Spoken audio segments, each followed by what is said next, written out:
लगा सोचने बैठकर एक दिन गांव और शहर का अंतर। बोली वहां की कितनी कड़वी, गांव में मीठी बोली का मंत्र।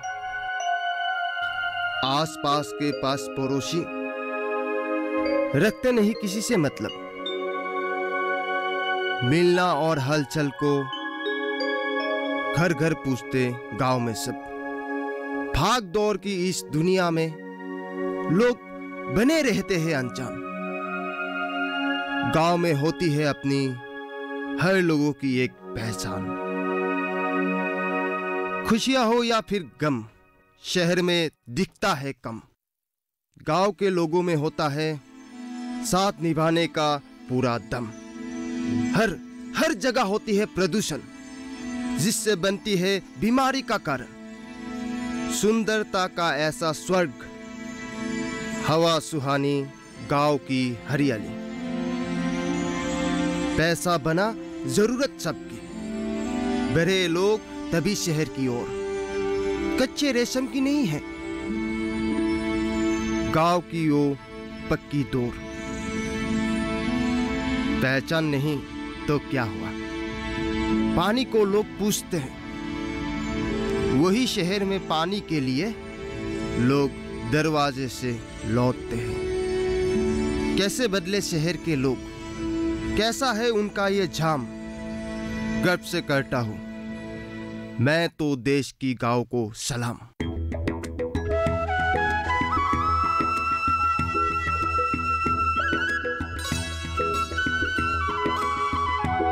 इन लोगों को कैसे समझाऊं कि यह एक कविता नहीं है, ये मेरा एहसास है। एहसास कैसे समझाऊं? बात तब की है जब मैं नादान था, शहरी जिंदगी से प्रभावित, गांव की जिंदगी से परेशान था।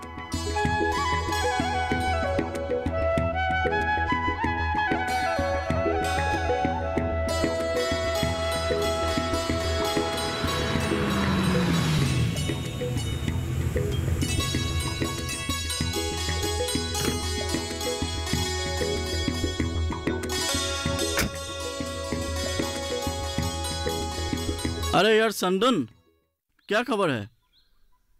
जी कौन? अरे यार मैं रवि यार, भूल गए तुम? अरे रवि तुम? हाँ। अरे तू तो एकदम बदल गया यार।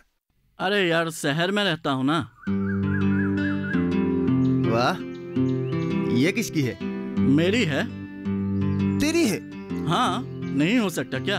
हो सकता है भाई, लेकिन ये सब क्या कैसे तूने? शहर में रहता हूँ भाई, वहाँ पे अपनी जिंदगी को बेहतर बनाने के लिए मौका ही मौका है।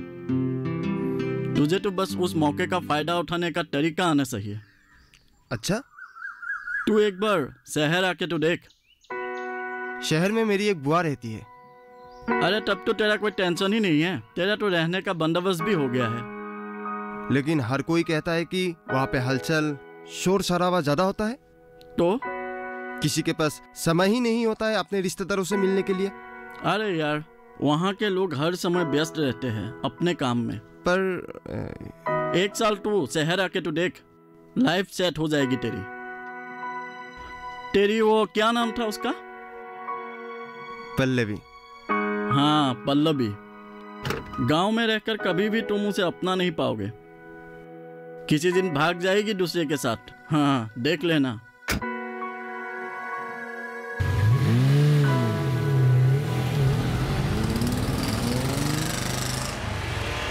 गांव में रहकर कभी भी तुम उसे अपना नहीं पाओगे। किसी दिन भाग जाएगी दूसरे के साथ।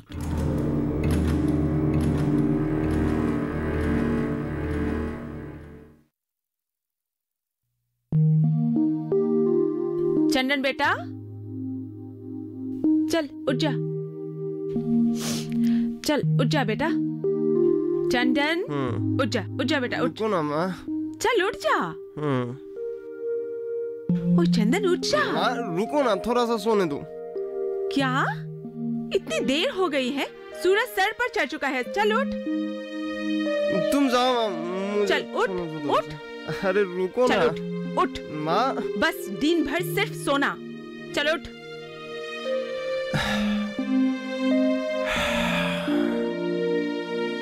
मैं सो नहीं रहा था।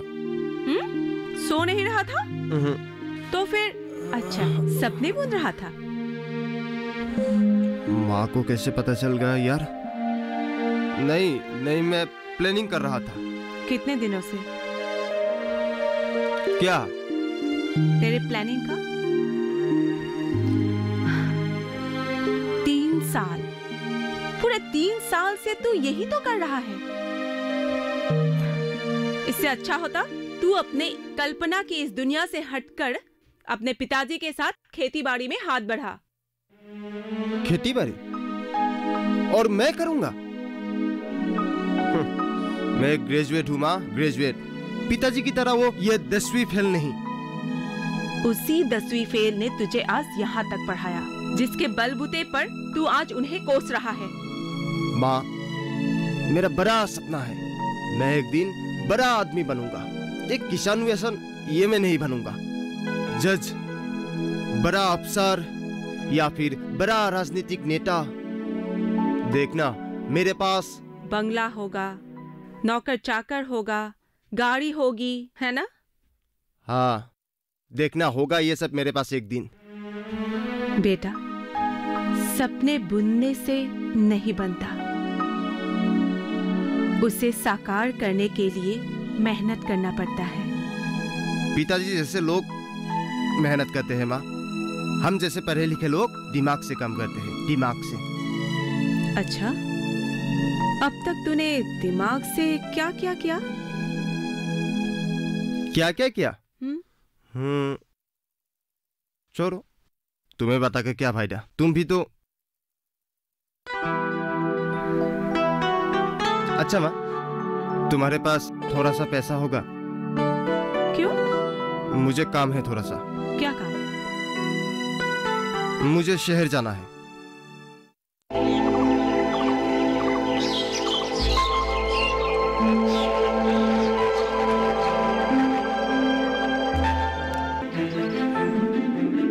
बादलों की लुका छिपी, बारिश का हाल, बर्फ की चादर, बदलता रुख हवाओं का, और मौसम के लिहाज से कैसे करें खेती, और भी बहुत कुछ। मौसम खबर लाइव रोजाना सुबह 8:30 पर, शाम 5 बजे और 7:30 पर।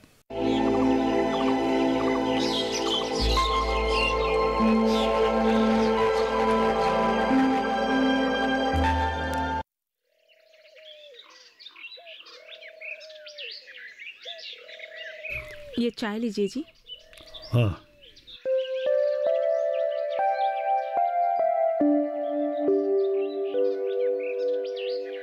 चंदू,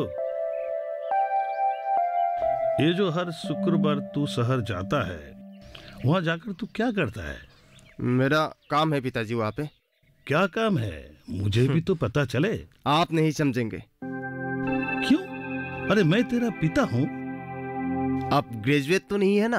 अरे तू जैसे लफंगे को समझने के लिए ग्रेजुएट होना जरूरी नहीं है। आप बस भी करो जी। तुम चुप रहो। आप मुझे पैसे देंगे या नहीं, ये बोलिए पहले। क्यों दो? फिल्म देखने के लिए? दोस्तों के साथ आवारागर्दी करने के लिए? ये जो तू हर हफ्ते फिल्म देखने के लिए शहर जाता है, दोस्तों के साथ घूमकर पैसा लुटाता है, माँ से 500 रुपया लेकर जाता है, हर बात मुझे पता है। साल भर तू कितना लुटाता है मालूम है तुझे? पूरे 26,000। तो क्या करूं मैं? तू साल में कमाता कितना रे? कोशिश कमाता? कोशिश कर रहा हूं मैं।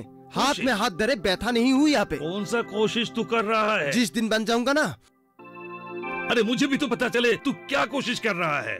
जा बता मुझे। जिस दिन बन जाऊंगा आपको, उस दिन सबसे बड़ा खुशनसीब इंसान मैं ही बनूंगा। लेकिन मैं आपको साथ में नहीं लेके जाऊंगा। चंदू, अपने पिताजी से ऐसे पेश आता है क्या? और नहीं तो क्या करूं?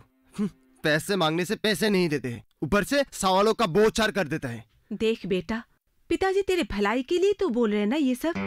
मैं अब छोटा बच्चा नहीं हूँ माँ, अब जवान हो गया हूँ। शहर जाके देखो, एक जवान लड़के को चलने के लिए कितना पैसा चाहिए होता है। मैं भी किसके सामने बीन बजा रहा हूँ। चंदू,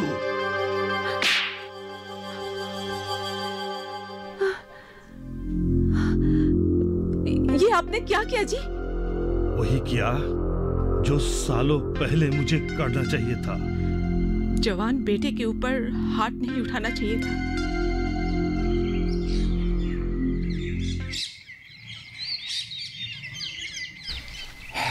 अरे राजेश, तू? हाँ, अच्छा इतनी देर क्यों कर दी? क्या बताऊँ यार, बुराओं को पता चल गया। हम लोग हर शुक्रवार को फिल्म देखने के लिए शहर जाते हैं। तो क्या हुआ? अब चल। अरे रुको, कैसे जाऊंगा? पैसा कहाँ है मेरे पास? यानी कि तूने आज भी नहीं लाया? नहीं यार, बोला ना झगड़ा करके आया हूँ। तेरे पास है ना? मेरे पास भी आज नहीं है। कंजूस कहीं का। तुझे यकीन नहीं हो रहा है ना? तेरे पास पैसा होता कब है? हाँ?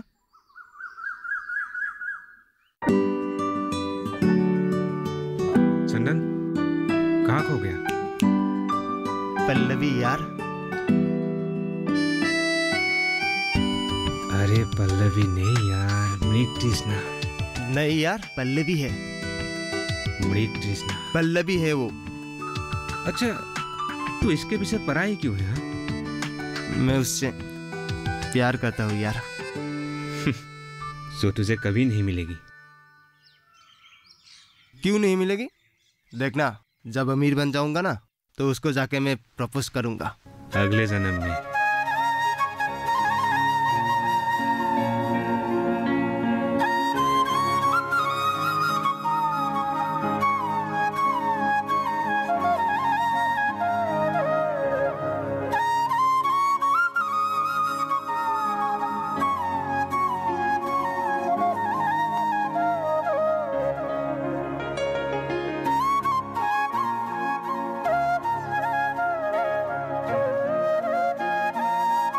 तू जानता है ना उसके पिताजी कौन है?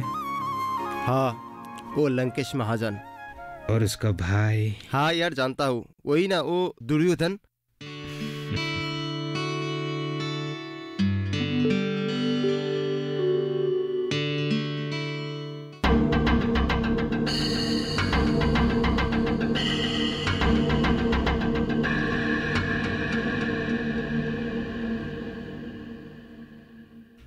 तुम लोगों को पता है ना मैं कौन हूं, मेरा नाम क्या है और मैं कितना खतरनाक इंसान हूं। पिताजी ने तुम सबकी भलाई के लिए पीड़ा उठाए। शहर जाके बड़े बड़े कंपनियों से बात करके गांव में कारखाना खुलवाना चाहा, और तुम लोग हो कि इन्हीं के साथ नहीं दे रहे हो। क्यों? तुम सबको भूखा मरना है क्या? हाँ? निर्मल भैया तो कहते हैं गांव में कारखाना खोलेगा तो गांव का वातावरण खराब हो जाएगा, हम लोग सब बीमार पड़ जाएंगे। निर्मल? कौन है ये निर्मल? अरे जानता क्या है वो? हाँ, शहर जाके थोड़ी बहुत पढ़ाई क्या कर ली, चले है सबको ज्ञान बांटने। हाँ,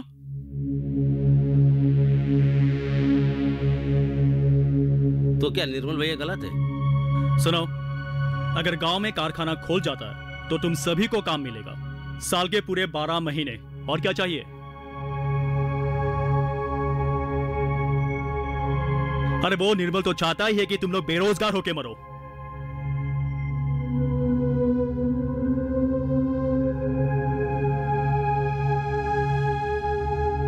लेकिन कारखाना आने से गांव का हवा पानी अगर खराब हो गया तो हम लोग कैसे जिएंगे?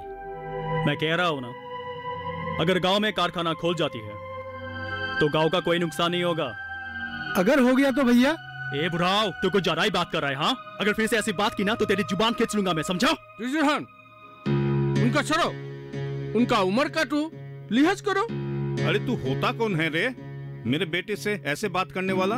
महाजन चाचा, यहाँ कोई गांव वाले जमीन बेचना नहीं चाहता, लेकिन ये दुर्योधन ना, ये जोर जबरदस्ती कर रहा है। आप ही बताइए, क्या ये उचित है? बेटा, जमाना बदल गया है।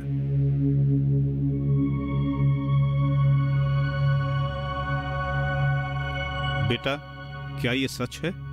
पिताजी, मैं तो गांव वालों की भलाई के लिए। बस।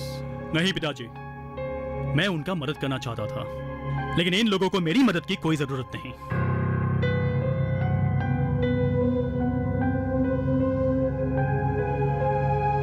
अरे आप ही बताइए, एक जमाने में जो लोग हमारे बाप दादाओं के तलवे चाहते थे, आज वही लोग हमारी बराबरी कर रहे हैं, और ये मैं सह नहीं सकता। और आप कह रहे हैं कि मैं इनकी बात मान लूं? अगर इससे आप लोग बराबरी समझते हैं तो यही सही।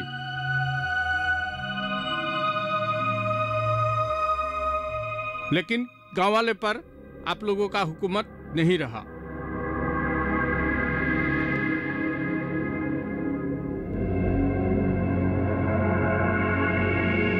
अपने मनमर्जी से आप लोग गांव वाले का जमीन हड़प नहीं कर सकते।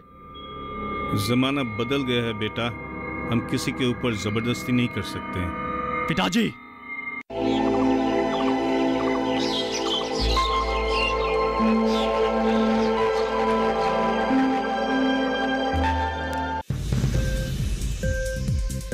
उपज के भाव ताव, आवक का हाल चाल, आयात निर्यात पर पैनी नजर, जानकारों की सटीक सलाह, सिर्फ मंडी खबर में, सोमवार से शनिवार सुबह 8:05 पर।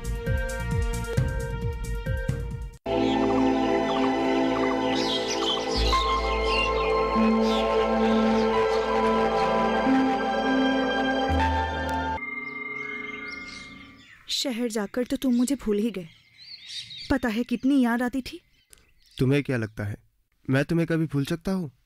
शहर में रहते समय मैं तुम लोगों को हर वक्त याद करता था, खास करके तुम्हें। बिल्कुल झूठ। अगर इतनी याद आती तो मुझे हर रोज फोन करते। तुम्हें क्या लगता है मैं तुम्हें कभी भूल सकता हूँ? शहर में रहने के बाद मैं तुम सबकी बहुत याद करता था, खास करके तुम्हें।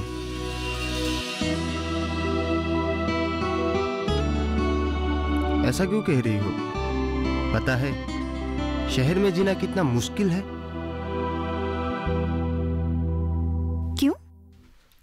वहां के लोग आसपास रहने वाले लोगों को ही नहीं पहचानते, हमदर्दी ही नहीं अपने दिल में। अच्छा, उससे अच्छा तो हम लोगों को ये अपना गांव है। कितना शांति है ना यहाँ पे। पता है शहर में चलने के वक्त हर जगह कचरा मिलता है, हर कोई आके फेंक के जाता है। गाड़ियों की इतनी आवाज, धुआं, ये सब में तो मेरा सर एकदम फट जाता था। तुम्हें एक मैं किस्सा सुनाता हूं। मैं एक दिन मुंह धोने के लिए वॉशरूम में गया।